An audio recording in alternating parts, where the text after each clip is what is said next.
అధ్యక్ష కొంతమంది సభ్యులు మాట్లాడితే మేము ఎప్పుడు అనలేదు అధ్యక్ష, మా ఎలక్షన్ మేనిఫెస్టో లేదు, ఏ స్పీచ్ లో కూడా నేను చెప్పలేదు.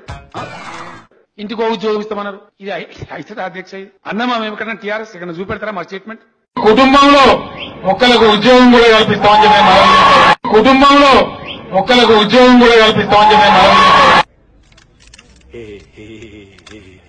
ఆ తర్వాత అధ్యక్ష 100% మనవి చేస్తా ఉన్న ఈ శాసనసభ ద్వారా తెలంగాణ యువకులకు 1,00,000 ఉద్యోగాలు తెలంగాణ యువకులకు వస్తాయి అధ్యక్ష.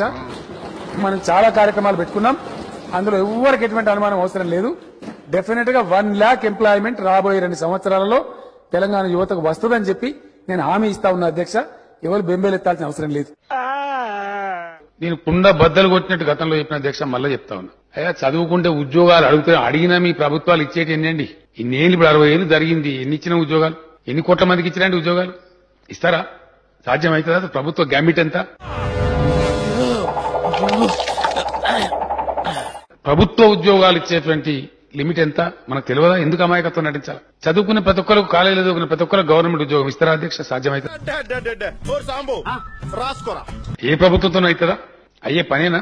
మొత్తం కలిస్తేనే మన ప్రభుత్వ ఉద్యోగస్తుల సంఖ్య 3-3.5 లక్షలు. ఇలా నాడు ముత్యాలు కలిపి త్వరలో మంచి బుక్ అయిద్దాంరా. కుటుంబంలో ఒక్కలకు ఉద్యోగం కూడా కల్పిస్తామని చెప్పి చెప్పడం చెప్పిందని మీరు నిలబడాలి, నిలబడి చూపించాలి.